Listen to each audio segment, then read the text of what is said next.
Bonjour ou bonsoir à toutes et à tous, c'est Kevin pour les Ludovores, on se retrouve pour notre nouveau menu crowdfunding hebdomadaire. Et oui, avant que vous ne me fassiez la remarque en commentaire, même si personne ne l'a fait jusqu'à maintenant d'ailleurs, je suis assez surpris, étonnant.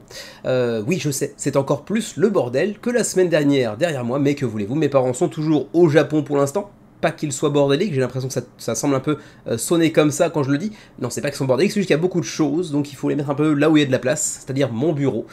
Et puis également, on essaie de se débarrasser de certains trucs dont mon fils ne se sert plus, parce que oui, ça, il a passé la première année, il a maintenant 1 an et 2 semaines approximativement, le temps passe vite, et du coup, il faut se débarrasser progressivement de certains trucs. Voilà, c'est tout. Hein. Je cherche à me justifier, mais bon, bref, prenez ça avec un petit peu de tolérance, hein, ouvrez votre cœur aux problèmes d'un jeune papa.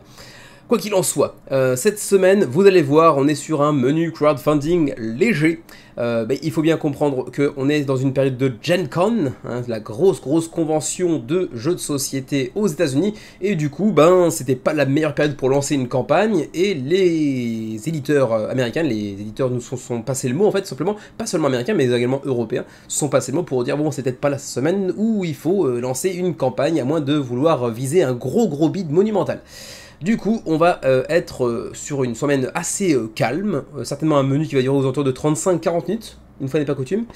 Et sans plus tarder, on peut aller voir un petit point sur la chaîne, le petit point hebdomadaire, même si encore une fois, il n'y a pas beaucoup d'actualité là-dessus, mais tenez-vous bien, puisque la semaine prochaine arrive une campagne sur Kickstarter qui, elle, sera très intéressante, et dont on va couvrir le jeu, même si on n'arrivera pas forcément à poster la vidéo en même temps que la campagne ne se lance, parce que on nous a fait parvenir le jeu en question. Il y a, après une semaine, on a pu en faire 2 parties pour Xavier, une partie pour moi, c'est encore un petit peu trop tôt, il faut qu'on en fasse encore quelques parties. Du coup, la vidéo interviendra après certainement une semaine ou une semaine et demie de campagne à mon avis, mais c'est un jeu qui est fortement intéressant et d'un éditeur pas forcément très reconnu, donc voilà, tenez-vous prêts, on aura une campagne à traiter très prochainement sur la chaîne, ainsi que le patron, l'addition de juillet également a tourné assez rapidement ma foi. Et puis également, parce que j'avais oublié cette semaine, et j'avais déjà oublié la semaine dernière, mais le petit composant de la semaine avant de passer au sondage, et oui, j'avais oublié. Le composant de la semaine, c'est celui-ci. Alors je vais m'approcher un tout petit peu en espérant que la caméra fasse le focus, voilà. Il s'agit d'un petit bateau, screen print des deux côtés s'il vous plaît. Saurez-vous me dire à quel jeu celui-ci appartient ? Alors je reviens donc sur la chaîne, et puis ensuite conséquemment directement sur le sondage de la semaine. Comme chaque semaine, vous pourrez trouver un lien dans la description de cette vidéo pour le sondage de la semaine suivante. Et cette semaine, ma foi, il n'y avait pas grand chose dans le sondage, comme il n'y a pas grand chose de toute manière à se mettre sous la dent cette semaine. Alors bien sûr, je pensais qu'il y aurait plus de personnes attirées par Call of Duty The Board Game, le portage du jeu vidéo en jeu de plateau. Et en même temps, je suis à moitié surpris seulement de ce micro-bid, enfin 8, c'est pas ridicule, mais vous verrez que la campagne elle aussi bid, et en même temps, s'il y a un type de jeu où les ponts entre le jeu de société et le jeu vidéo sont pas forcément évidents, c'est peut-être le FPS, et peut-être que Call of Duty là-dedans est encore un représentant particulièrement prépondérant d'une communauté qu'on n'a pas forcément très envie de voir dans la communauté des jeux de société. Mais encore une fois, c'est peut-être aussi tout simplement un préjugé de ma part. Ne jouant pas moi-même à Call of Duty, je n'en reconnais peut-être pas toutes les qualités. Mais quoi qu'il en soit, le reste, il n'y a pas grand-chose. Etherman qui a attiré quand même quelques voix. Pour le reste, on va passer très vite dessus. Je crois que même que Sugar Heist n'a pas été lancé. Et Shadowrun remporte la 2e place avec Takedown, son extension, mais je pense qu'on en parlera assez brièvement dans les plats principaux, donc les projets médians on va dire, parce que malgré tout il n'y a pas de VF, et il ne se distingue pas véritablement de tout un tas d'autres jeux de la même catégorie. Mais le grand vainqueur de cette semaine, c'était le rien pour moi cette semaine, mais voici un joli champ de tulipes. Et oui, j'avoue que moi-même j'ai voté aussi pour le beau champ de tulipes que voici. Du coup, sans plus tarder, on est parti avec nos 3 sous-menus habituels, à savoir les entrées, disons les projets les moins intrigants, les plus mineurs on va dire, puis les plats principaux avec des projets un peu médians, et enfin les desserts, mais cette semaine il y aura un seul dessert. La semaine dernière il n'y en avait pas, cette fois-ci il y en aura un, mais super intéressant et que j'avais pas forcément vu venir, donc restez quand même présent jusqu'à la fin. On est parti.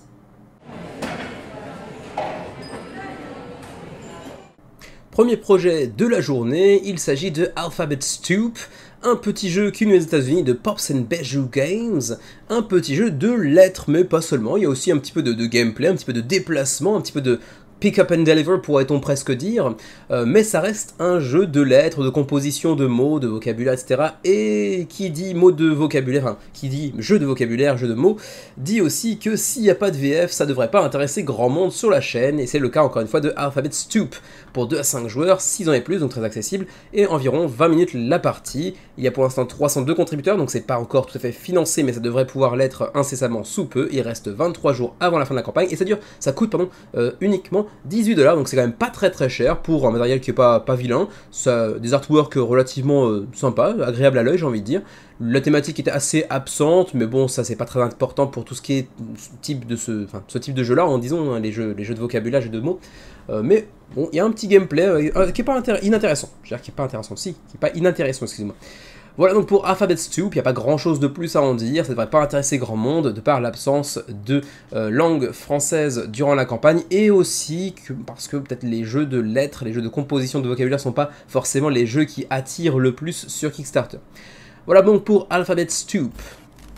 On enchaîne tout de suite sur Etherman Collect, qui nous vient de Etherman Studios, sur GameFound actuellement, avec 185 backers pour ce projet australien qui est d'ores et déjà financé. En même temps, le seuil était très simple à aller chercher, soyons honnêtes.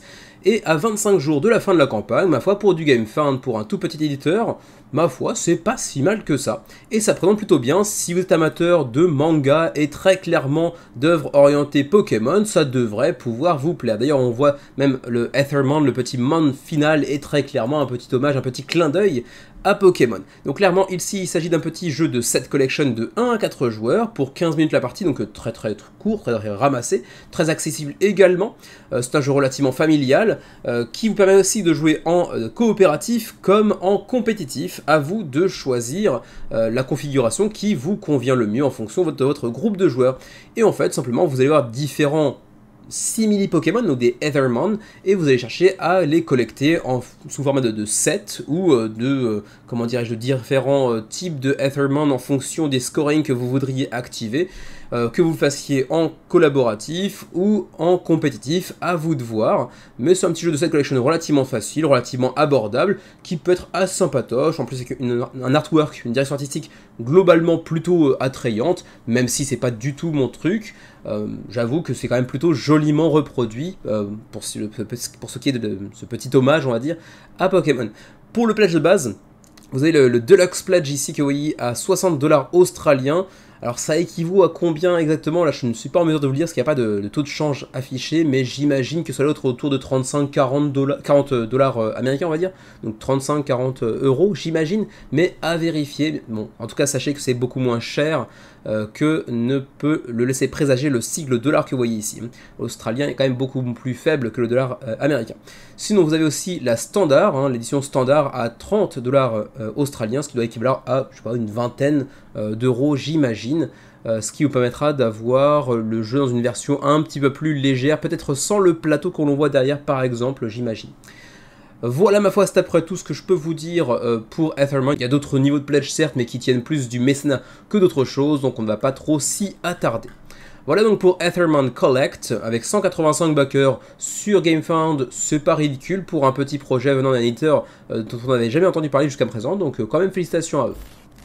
On enchaîne avec un tout petit jeu que j'aurais peut-être pas dû présenter, mais il était présent dans le sondage de la semaine, donc bon, je me sentais un petit peu forcé. Il s'agit de Wipe 'Em Out sur Kickstarter actuellement avec 20 contributeurs. Ça casse pas trois pattes à un canard, soyons tout à fait honnêtes. Hein, ils lancent pas leur campagne de la plus belle des façons, on est plutôt sur un décollage, atterrissage en l'espace de 3 secondes, pirouette, galipette, atterrissage sur les gencives.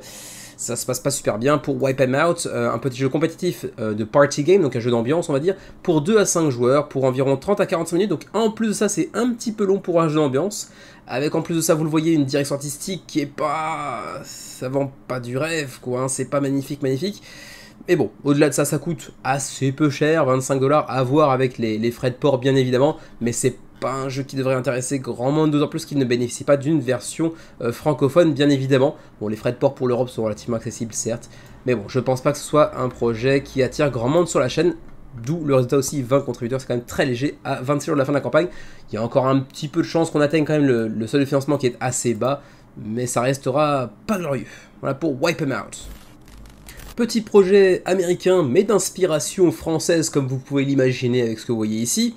Off with His Head, un petit jeu de déduction de 15 à 40 minutes pour 2 à 6 joueurs, dans lequel vous devrez surtout ne pas devenir le roi, ou en tout cas ne pas vous faire gauler en l'étant, en élisant une sorte de marionnette à votre place.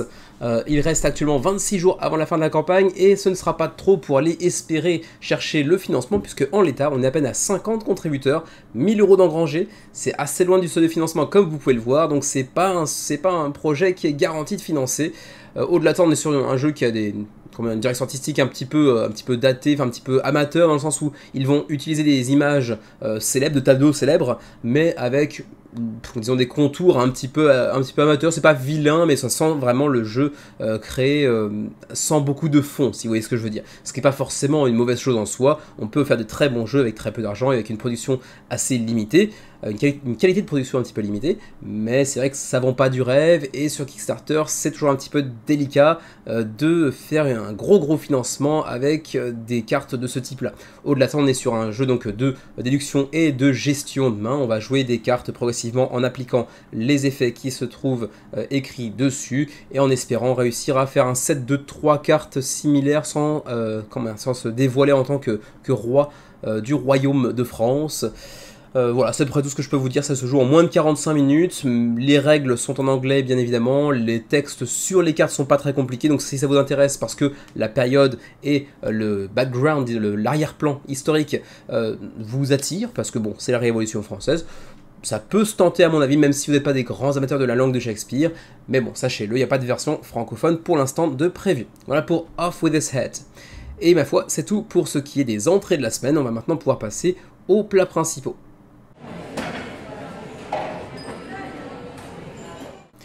Et le premier plat principal de la semaine, c'est aussi le gros bid de la semaine. Il s'agit de Call of Duty, la célèbre licence de jeux vidéo qui est très appréciée par un bon nombre de gamers, mais qui est aussi pas mal décriée par tout un pan de la communauté gamer apparemment aussi. Call of Duty, c'est un petit peu le symbole, et je me fais un petit peu le porte-parole du préjugé ici, hein, bien sûr, le symbole du jeu vidéo un petit peu beauf, on va dire, hein, où on va se contenter de shooter sur tout ce qui bouge, en gros. C'est pas des jeux très profonds, mais ça peut être assez jouissif, ça peut être un très bon défouloir éventuellement. J'avoue n'avoir jamais joué à un épisode de Call of Duty, je suis pas très fan de FPS pour ma part, mais peut-être que du coup, le côté justement FPS et l'aspect communauté pas forcément très bien vu de manière générale, fait que ce portage du jeu d'Activision par Arkane Wonders sur Kickstarter actuellement marche pas fort du tout. On est actuellement à 1000 contributeurs. Alors vous me direz, 1000 contributeurs en fin de semaine, fin de première semaine de campagne, c'est pas si ridicule pour beaucoup de projets, oui. Mais les projets en question ne s'appellent pas Call of Duty. C'est théoriquement une licence qui rapporte des millions et des millions et des millions chaque année. Et là, ils sont à peine à 120 000 € en fin de première semaine, à 18 jours de la fin de la campagne. Honnêtement, je suis même presque surpris qu'il ne soit pas encore annulé, ce projet, pour être tout à fait net. Il y a aussi, c'est vrai, l'aspect, on est en pleine Gen Con, c'était pas forcément la meilleure période pour lancer une campagne. Ils auraient peut-être dû y réfléchir un petit peu plus, certes. Mais quand même, ça n'explique pas tout.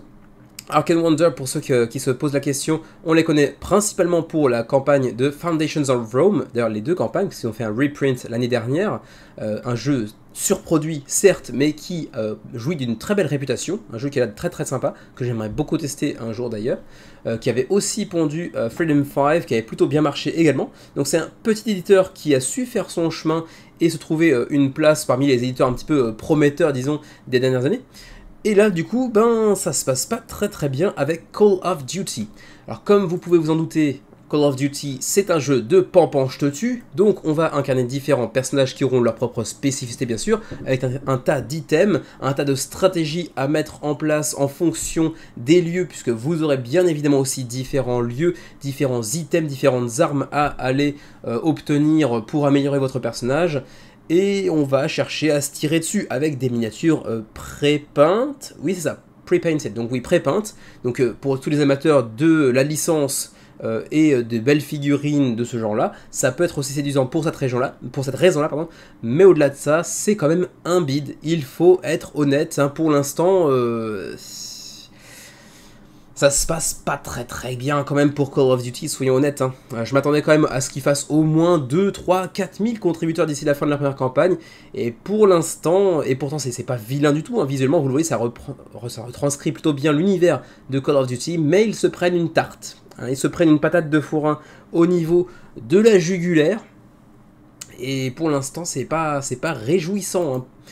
Pour le reste, hein, avec, on l'a dit tout à l'heure, de la customisation, de la personnalisation de votre personnage en fonction de l'arme que vous allez lui affilier, des différents items que vous allez chercher dans les lieux que vous allez découvrir pour le renforcer. Ensuite, il y aura une phase de planification où vous allez chercher à effectuer différents mouvements vous permettant de prendre la main sur vos adversaires potentiels. Ensuite, il y aura aussi une phase de action en simultané entre tous les joueurs. Comment on prendra l'avantage sur l'autre, je ne sais pas. Je n'ai pas fouillé dans les détails. Ensuite, le combat stratégique avec, là encore une fois, côté de gestion de main qui va aussi entrer en jeu. On a aussi des combats explosifs, semble-t-il.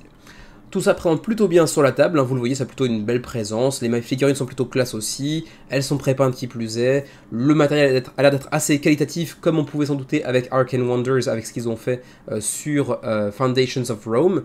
C'est certainement même peut-être un peu surproduit aussi, comme pouvait l'être Foundations of Rome, mais pour ce type de jeu-là, avec une licence qui plus est, ça se comprend plus facilement. Mais pour autant, ça ne marche pas. Alors, pour ce qui est des niveaux de pledge, vous le voyez ici, on a le Core Game en deux versions. Donc le Core Game, c'est le jeu de base, en deux versions à 49 $ pièce. Vous avez la version rouge avec Shepard et Ghost, ou la version bleue avec Price et Makarov. À vous de choisir la version qui vous plaît le plus, ou de prendre les deux potentiellement, sachant que les deux, c'est aussi disponible dans la Collector's Edition. Ça fait une seule et même boîte, avec les deux versions incluses, le tout pour 99 $. Vous avez aussi un Deluxe Bundle à 250 boules, oui, ça saute un palier assez franchement, disons-le, hein. 250 $ pour aller ajouter une extension intitulée Battleground, une extension intitulée Checkmate, une extension intitulée Recruits, et aussi 3 packs d'opérateurs, je ne sais pas trop à quoi ça correspond. Vous aurez même un pledge mécénat à 600 $ pour aller customiser, personnaliser une carte pour apparaître, hein, j'imagine, dans le jeu vous-même, éventuellement. Mais bon, passer de 99 à 250, c'est quand même assez chéro pour avoir des petits packs de personnages par-ci par-là, dont certains ont l'air d'être pas prépeints, en tout cas pas pour l'instant. Voilà ma foi, c'est pas flamboyant comme campagne, les petits add-ons par-ci par-là viennent rajouter un petit peu de matériel et un petit peu de versatilité, de rejouabilité, de profondeur de jeu avec de nouveaux personnages notamment, de nouvelles cartes, de nouveaux items, etc. Certes, mais ça coûte quand même son pesant d'or dès lors qu'on veut mettre la main sur l'ensemble de ce qui est potentiellement accessible durant la campagne. Ensuite, on va pouvoir passer directement au frais de port, parce que oui, on va pas passer trop de temps sur le sujet non plus, hein, vous voyez que ça bide, et en plus de ça, j'ai pas l'impression qu'il y ait une VF, pardon, j'ai pas l'impression qu'il y ait de VF durant la campagne, à moins que je ne me sois fourvoyé, non, j'ai pas l'impression. Du coup, on passe au frais de port, c'est ici que ça se passe. Pour le Canada, 20, 30, 40 en fonction du niveau de pledge que vous allez choisir. Même chose pour l'Union Européenne, 20, 30, 30 cette fois-ci, avec un petit astérisque. Qu'est-ce que ça veut dire? Ça veut dire que la TVA sera collectée dans le Pledge Manager. Donc attention, vous aurez un petit billet, voire même plusieurs, en fonction du pledge que vous allez choisir, à payer en plus suite à la campagne. Et pour nous qui sommes dans le Rest of Asia, j'imagine, ce serait 25, 35, 45, ce qui n'est pas très différent au final. Donc sur ce coup-ci, on s'en sortirait pas trop mal. Mais j'ai la chance de ne pas m'intéresser du tout, ni à la licence, ni au type de jeu dont il s'agit. Donc je n'ai pas besoin de débourser quoi que ce soit. Voilà donc pour Call of Duty The Board Game, donc le portage de la célèbre licence d'Activision, qui pour l'instant se déroule pas de la meilleure manière possible, soyons honnêtes, ils ont pas fait parler la poudre et pourtant c'était un jeu qui avait tout pour. Prochaine campagne, il s'agit de Kaikolo Kingdoms qui nous vient du Mexique et de Roar Games, qu'on a déjà vu plusieurs fois, hein, dont on a déjà parlé plusieurs fois dans le menu crowdfunding, notamment pour Baco Dig and Write, ou ensuite pour Artist Slime, ou My Precious, les trois derniers dans la seule année 2022, si mes souvenirs sont bons. Et vous voyez aussi que chaque campagne amène son lot de backers en moins. Et oui, on est plutôt sur de la dégression que sur de la progression à 1400, 1100, 360 et 200. bon, ça sent pas très bon pour Roar Games, pour l'instant en termes d'évolution de leur score de campagne, mais c'est un petit run right, ça coûte pas très cher, ça coûte 5 $.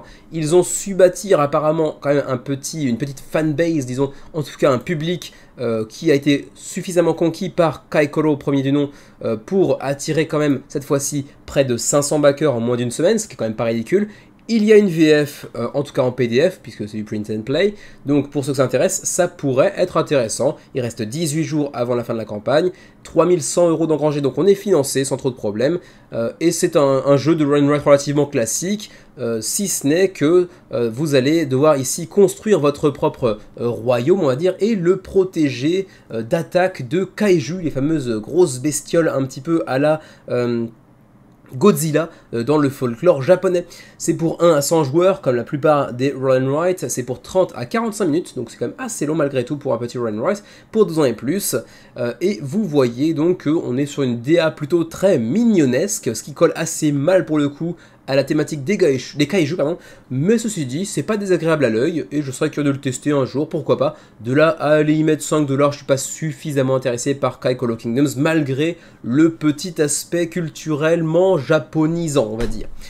Pour le how to play, c'est relativement simple, hein, c'est du roll and write très classique. On va jeter un certain nombre de dés qu'on va attribuer à certaines cases, cette grille circulaire que vous voyez ici, pour construire, développer notre royaume. Et ensuite, de temps en temps, il y aura aussi des attaques de kaiju auxquelles il faudra chercher à résister en utilisant les protections qu'on aura précédemment bâties, en gros. Donc relativement simple, relativement abordable, mais pas inintéressant sur le papier.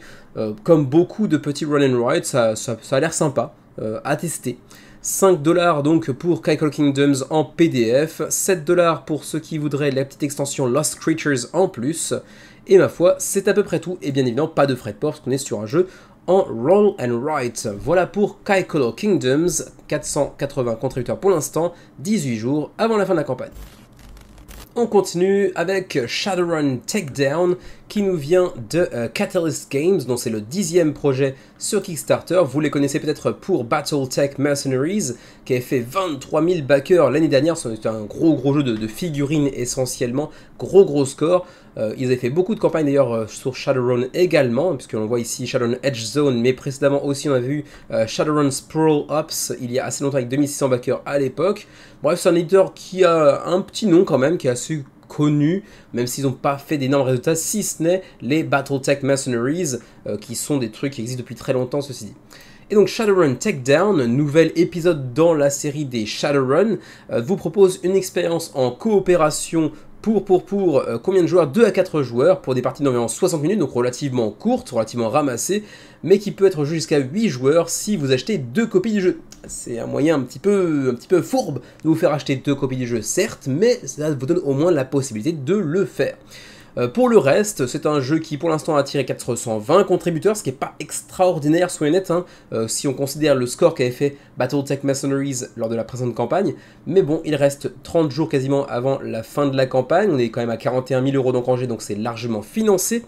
Et c'est un jeu, comme je disais tout à l'heure, donc de coopération, où vous allez chercher à faire des braquages de différents lieux dans cette sorte d'univers un petit peu sci-fi fantaisiste, on va dire, avec différents personnages qui auront chacun leur propre spécificité bien sûr, ainsi que vos ennemis qui auront eux aussi leurs propres compétences uniques, le tout avec une direction artistique qui est pas vilaine, mais qui s'accompagne d'un matériel qui est pas flamboyant. On a des petits standees qui sont pas... ça vend pas du rêve encore une fois, hein. Les maps sont très vides visuellement, donc je suis pas très fan non plus, mais reste que en termes de gameplay, il y a un truc assez intéressant, c'est que au-delà de l'aspect coopératif du jeu, vous allez aussi jouer avec un mastermind, donc un joueur qui va être derrière son écran. J'essaie de vous retrouver ça.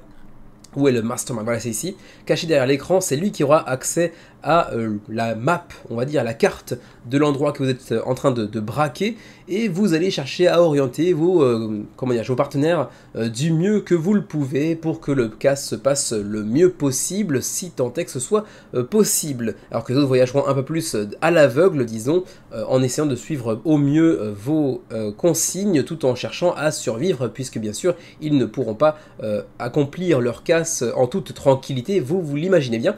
Et c'est aussi un jeu jeu en campagne, donc d'un scénario à l'autre, vous pourrez aussi enrichir, upgrader, améliorer votre personnage ainsi que son équipement, bien sûr d'une partie à l'autre. Voilà donc pour Shadowrun Takedown. J'avais complètement oublié de vous parler du prix. Je m'aventure un petit peu trop rapidement dans la page de la campagne. D'ailleurs, je ne trouve pas le pledge de base. Qu'en est-il? Pourquoi l'ai-je raté? On va passer directement ici, ça va plus vite. Le runner est à 70$, donc c'est le core game que vous voyez ici, hein, 70$, 64 € pour le pledge de base. On a aussi un pledge à 140 € qui s'accompagne d'une sorte de boîte un petit peu exclusive à Kickstarter en Kevlar.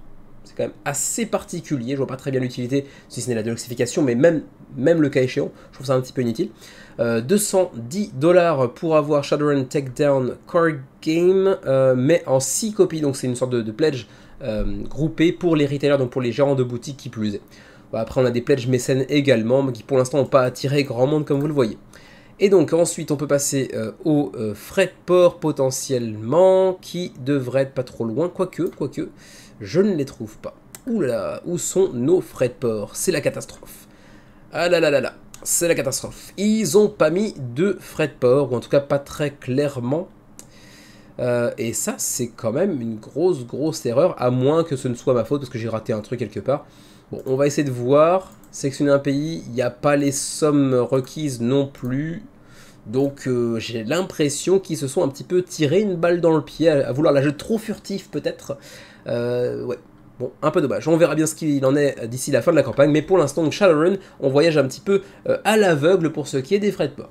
417 contributeurs, 29 jours avant la fin de la campagne. C'était également le dernier des plats principaux de la semaine. On va pouvoir maintenant s'aventurer vers le seul et unique dessert de la semaine, qui, par ma foi, me met un petit peu l'eau à la bouche, pour être tout à fait honnête.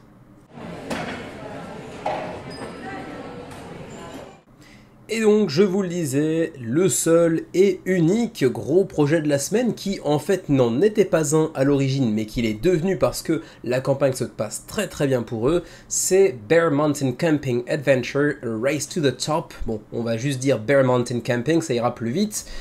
C'est un petit jeu qui a fait, ma foi, une très belle percée cette première semaine de campagne, alors que rien ne l'annonçait, puisque ça nous provient de Sweater Bear Games, dont c'est le premier projet sur Kickstarter, un petit éditeur américain dont on n'a jamais entendu parler par le passé, et donc on ne pouvait pas forcément prévoir un tel résultat, même si c'est vrai que la thématique du camping, du trekking, de la randonnée, de la nature de manière générale, a plutôt fait des beaux scores ces dernières années, hein, faut bien être honnête. On l'avait vu d'ailleurs avec Parks, qui a peut-être un petit peu lancé cette mouvance, on va dire. Et pour l'instant, on est à 3500 contributeurs approximativement, et déjà près de 300 000 € d'engrangés en moins d'une semaine, ce qui laisse présager plutôt du très bon pour les 27 derniers jours qui nous séparent de la fin de la campagne. C'est un petit jeu pour 14 ans et plus, pour 1 à 4 joueurs, donc oui, il y aura bel et bien un mode solo, et c'est pour des parties relativement longues, attention, de 90 à 120 minutes. On est sur un jeu qui, en plus de ça, possède une campagne qui est, ma foi, très bien présentée. C'est assez difficile à croire qu'il s'agit ici d'un primo-éditeur qui n'a pas d'expérience sur Kickstarter, puisqu'on a une belle campagne, bien illustrée, qui met bien en avant les différents intérêts du jeu. Et j'avoue que je ne suis pas insensible au charme de Bear Mountain Camping Adventure, même si, vous allez voir un peu plus tard, dans ce segment de la vidéo, il y a quelques petits points qui me laissent un petit peu plus perplexe, on va dire. Alors dans ce jeu, vous le voyez, on a ici un gros plateau central avec différentes rivières de cartes qui vont venir enrichir 2 decks, car oui, on a 2 decks en main et pas seulement un seul, comme c'est souvent le cas dans ce type de jeu-là. Et donc on va avoir un système assez intéressant de double deck building, avec en plus de ça une très belle DA comme vous pouvez le voir, et dans lequel on va donc aller chercher, disons, dans un aspect un petit peu course, à atteindre la fameuse Bear Mountain, donc cette montagne en forme de tête d'ours, on va dire, hein, qui est fictive pour le coup. Et sur le chemin, on va essayer de faire tout un tas d'activités de camping, de trekking, pour profiter un maximum de notre petit séjour, le tout avec des cartes plutôt charmantes. J'aime beaucoup la direction artistique de manière générale, même si c'est assez peu détaillé, je trouve qu'il y a un vrai charme, une vraie patte qui le démarque pas mal de la compétition, même si, encore une fois, c'est le deuxième même si, il y a aussi un côté un petit peu amateur dans la typographie, dans la façon d'écrire le texte dans les cartes, etc. Donc c'est pas dénué de tout reproche potentiel, mais il a un vrai charme, une vraie patte qui le démarque un petit peu des autres. Par contre, et c'est le point un petit peu négatif selon moi, c'est que malgré une belle direction artistique, malgré un beau matériel aussi, comme vous le voyez ici avec les petits tokens, avec du screen print qui plus est, des plateaux individuels plutôt charmants aussi, on a un plateau central qui lui pour le coup est pas extraordinairement beau. C'est relativement terne, il n'y a rien qui saute au-dessus véritablement. C'est lisible, certes, mais ça n'a rien de très flamboyant, donc de ce point de vue-là, je suis un petit peu déçu par le plateau central, on va dire. Bon, c'est pas un truc qui pourrait potentiellement m'empêcher de backer un jeu, mais c'est vrai que les boîtes, vous l'avez peut-être vu aussi, on les verra plus en détail, plus en format zoom, disons, par la suite, mais les boîtes sont très très belles, que ce soit pour le jeu principal, mais également pour les extensions, et également pour un jeu stand-alone qu'il propose durant la campagne. Le matos aussi, les cartes sont vraiment charmantes, mais j'aime pas du tout le plateau central par contre. Vous me direz ce que vous en pensez, vous me direz aussi si pour vous c'est un truc qui est important ou pas. Moi je vous l'ai déjà dit plusieurs fois, hein, la dimension direction artistique d'un jeu a une place assez prépondérante quand même dans mon approche d'une campagne Kickstarter en tout cas. C'est quand même un site où on achète avec les yeux, donc il faut le savoir. Et donc ensuite on passe un petit peu au gameplay avec, je le disais tout à l'heure, un système de double deck building, puisque vous allez avoir deux paquets de cartes lors du début de la partie, que vous allez chercher à enrichir de nouvelles activités, mais tout en gérant les deux paquets de cartes à la fois et leur gestion bien sûr simultanée. Vous pourrez obtenir notamment certaines de ces activités sur le plateau central comme vous le voyez ici, hein, on a du mountain bike, on a du off-road, etc. Je ne vais pas tout vous traduire, il n'y a d'ailleurs pas de VF pour l'instant, ce qui est un petit peu dommage. Je les ai contactés pour voir si éventuellement ils seraient intéressés pour signer chez l'agence pour laquelle je travaille, pour ensuite chercher à vous proposer une VF, et on verra bien s'ils nous répondent et si ensuite je réussis à trouver un éditeur francophone, mais bon, d'ici là il faudrait déjà qu'ils répondent. Alors ensuite, what's included, what's in the box, comme on dit. Qu'y a-t-il dans la boîte de base? Donc les 4 plateaux de joueurs, donc les 4 plateaux, comment dirais-je, individuels. Le grand plateau central que vous voyez ici. Ensuite, 70 cartes de camping, donc pour les activités vertes, 70 cartes pour les activités en bleu. Ensuite, on a également des cartes de camping van, on va dire, de camping-car, devrais-je plutôt dire, avec différents camping-cars que vous pourrez aussi améliorer pour vous permettre de stocker encore plus de matériel, etc. 6 cartes d'aide de jeu, on va dire, et tout un tas de tokens avec différentes activités que vous pourrez faire durant votre trek. Également un petit mode solo qui s'accompagnera d'un petit set de dés également, et puis quelques petits tokens par-ci par-là qui auront aussi une version upgradée en bois si vous le souhaitez apparemment. Ensuite, voilà, c'est là j'en parlais tout à l'heure ces fameuses boîtes d'extension ou de standalone, parce que pour le coup, Legends of the Falls, la première boîte qu'on nous montre ici dans la campagne, c'est un standalone, c'est un bonus game, comme on nous dit, qui reprend tout ou partie des mécanismes de Bear Mountain Camping Adventures, mais en remanipulant un petit peu le tout, en apportant quelques petites différences de ci, de là, quelques petits ajouts qui sont pas inintéressants, pour en faire un jeu différent, mais c'est un jeu bonus, on va dire, hein, donc qui vous est plus ou moins offert durant la campagne avec un gameplay un petit peu différent, même si bien évidemment on a beaucoup de points communs avec le jeu de base. Ensuite, vous avez également 2 extensions qui sont disponibles durant la campagne. On va essayer de les trouver assez rapidement. Voilà, ils sont ici. Dans le All-in Deluxe à 99$, il y a donc l'extension Extreme Weather et l'extension Rough Terrain. Donc encore une fois, des très très belles boîtes. Je suis très très fan de la direction artistique des boîtes de manière générale, mais le plateau central un peu moins. Justement, je parlais donc des Pledge Levels, donc la Deluxe All-in avec l'extension, enfin les 3 extensions, je devrais plutôt dire le standalone et les 2 extensions, plus le jeu de base, à 99$ pour une valeur totale en magasin théoriquement de 180$, donc on a une belle réduction, avec en plus les tokens en bois deluxifiés. On a aussi un trace, donc un insert en plastique pour le rangement et l'installation du jeu simplifié, donc on a quand même pas mal de deluxification en plus des 2 extensions, donc c'est un pledge qui est quand même vachement intéressant, en tout cas sur le papier. Sinon, vous pouvez aussi vous contenter de la Deluxe Edition à 69$ avec là encore la deluxification des tokens, mais seulement l'extension Rough Terrain, où vous avez aussi le seul jeu de base qui pourrait également vous satisfaire à 39$ contre 65$ en magasin, avec une version un petit peu plus simplifiée en termes de matériel bien évidemment. On revient un petit peu sur le gameplay pour faire un petit point sur les différentes étapes d'une partie. D'abord donc le setup, bien sûr l'installation du jeu. Ensuite on a l'agenda pour la journée. Vous allez démarrer par une sorte de phase de révélation de différentes activités que vous allez choisir d'effectuer durant votre journée. Vous allez gagner les tokens qui sont affichés dessus et défausser les cartes en question. Ensuite, vous allez devoir gérer votre stock d'équipement, on va dire, dans votre camping-car dans une phase de gestion, avec également une phase de camping, comme on peut le voir ici, qui vous apportera aussi des tokens. Ensuite, vous avez une quatrième phase de Save What You Can qui vous permettra de stocker certains petits tokens dont vous auriez potentiellement dû vous débarrasser grâce à votre tente ou à d'autres équipements qui vous permettraient de faire ça encore mieux.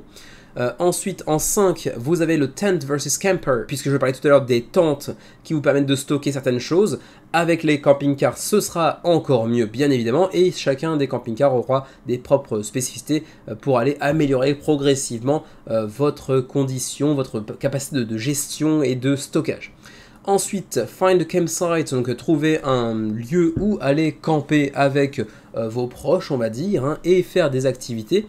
Et sachant également que à chaque site de campement où vous allez choisir de passer la nuit, vous allez pouvoir piocher les cartes qui sont affichées dessus directement, ainsi que l'argent qui se trouve. Donc ça vous permettra aussi d'aller effectuer un petit peu plus de deck building. Puis ensuite une préparation pour la journée suivante en fonction des cartes que vous aurez pu acquérir. Ensuite, Venture Further, donc s'aventurer encore plus loin dans le parc de cette fameuse montagne la tête d'ours, en payant des tokens pour accéder à de nouvelles zones, puisqu'il y a, comme je disais tout à l'heure, un vrai aspect de course vers justement la montagne de la tête d'ours. L'exploration qui vous permettra aussi d'aller remporter de nouvelles choses, de nouveaux tokens, d'aller remplir un petit peu votre plateau personnel. Avec ici un petit exemple de parcours, hein. On va partir d'ici pour aller jusqu'à ce campement de la tête d'ours en passant par différents points de chute. Et attention aussi, puisque lorsque vous allez camper dans certains lieux, vous aurez potentiellement aussi une rencontre fortuite avec un ours qui ne sera pas forcément très amical, vous vous en doutez.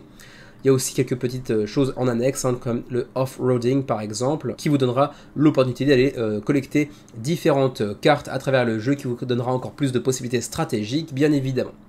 Et puis, donc, Reach the Top, la première personne qui réussira à atteindre le sommet de la fameuse montagne à la tête d'ours, l'emportera. Donc oui, c'est quand même une course avant toute chose, même s'il y a tout un tas de choses à faire entre-temps, et que peut-être que le chemin est finalement plus intéressant que la destination, comme on dit parfois. Voilà pour ce qui est d'un bref aperçu de ce que peut vous proposer Bear Mountain Camping Adventures, avec différents niveaux pledge que j'ai déjà mentionné tout à l'heure. Reste à voir si vous êtes intéressé. Moi j'avoue que la thématique de la randonnée m'intéresse toujours pas mal, parce que du coup ça me permet d'être à mi-chemin avec la passion de mon frère qui est la randonnée et la photo, et la mienne qui est le jeu de société, même si j'aime bien l'accompagner parfois dans des randonnées. C'est un juste milieu qui du coup me donne envie, parce que je me vois bien le sortir avec mon frangin. Je me vois bien le tenter de faire une petite partie, parce que au demeurant, il aime bien les jeux de société, c'est juste qu'il y joue pas de lui-même en fait. Mais si je l'invite avec des potes, il y a pris pas mal de plaisir, avec Xavier d'ailleurs également. Donc à voir. Les extensions sont prenables également en add-on. Prenable, c'est pas très français tout ça, mais bon, on s'en fout. Sont obtenables, c'est pas beaucoup plus français non plus d'ailleurs. Bref, je suis fatigué, il est 23h. Sont, comment dirais-je, disponibles durant la campagne aussi en add-on si vous le souhaitez. Si une extension vous intéresse plus qu'une autre, si vous souhaitez faire l'impasse sur celle-ci plutôt que sur l'autre par exemple, à vous de voir, mais sachez qu'elles apportent chacune des petits mécanismes supplémentaires, des cartes supplémentaires également dans tous les sens. Vous avez aussi donc la Legend of the Falls, donc le petit bonus game en plus du jeu d'origine, qui est un jeu différent, même s'il partage pas mal de mécanismes. Ensuite, les Premium Wooden Upgrade for All Tokens, donc à 30$ la deluxification avec tous les tokens en bois plutôt qu'en carton, mais vous l'avez vu dans le all-in, c'est déjà ajouté directement dans le pledge, donc prenez-le aussi en compte. N'ajoutez pas un set de tokens deluxifiés alors que vous prenez la all-in par exemple, ça n'aurait pas beaucoup de sens. Et ensuite, ma foi, on va pouvoir passer au frais de port. Et là, ça pique un petit peu pour moi. Pour vous, franchement, ça va. Pour nous, par contre, ça pique. Pour le Canada, 13 à 31$ canadiens, donc attention, c'est un petit peu moins cher, jusqu'à 21 à 38 si vous en prenez 4 copies, par exemple, de la retail. Attention, pour la deluxe, vous ne pourrez pas en prendre autant que ça. Pour la Deluxe, ce sera apparemment une seule et unique boîte, plus les extensions potentiellement. Ensuite, dans l'Union Européenne, 15 à 24, 17 à 27, 18 à 29, 25 à 41 en fonction du niveau de pledge. Et pour nous, donc le All Other Countries, donc Japon inclus, 49 $ de frais de port pour la retail, 54 pour la Deluxe. Ça fait très mal. 99 $ de le jeu, vu la valeur qu'il a en tant que tel, visiblement en tout cas, j'ai envie de dire pourquoi pas, mais 54 $ de frais de port, c'est quand même vraiment pété. Donc, ma foi, c'est un non pour moi, même si le jeu m'attire quand même pas mal au demeurant, même si, encore une fois, le plateau central ne me plaît pas des masses. À moins que je ne me fasse livrer chez mes parents, mais un all-in avec 4 boîtes, à faire livrer chez mes parents, c'est quand même pas évident, même si ensuite je vais faire un séjour en France et en le ramenant dans mes valises, ce sera quand même une galère sans nom. Donc a priori, je devrais potentiellement faire l'impasse sur cette campagne qui, au demeurant, m'intéresse pas mal. Et ça, c'est un petit peu dommage. Ou alors, je vais peut-être leur envoyer un mail en plus de celui pour le boulot pour voir s'ils peuvent pas nous trouver des frais de port un petit peu plus intéressants pour la zone Asie. Voilà donc pour Bear Mountain Camping Adventure A Race to the Top. Pour l'instant, 3400 contributeurs, c'est quand même assez énorme pour un primo-éditeur sorti de nulle part, dont on n'attendait pas particulièrement le jeu non plus. Donc vraiment une belle surprise. 27 jours avant la fin de la campagne qui plaisait, donc on a encore largement le temps d'aller chercher les 8, 9, 10 000 contributeurs d'ici la fin de la campagne, et déjà près de 300 000 € d'engrangés. Et ma foi, c'est tout pour cette semaine du menu crowdfunding.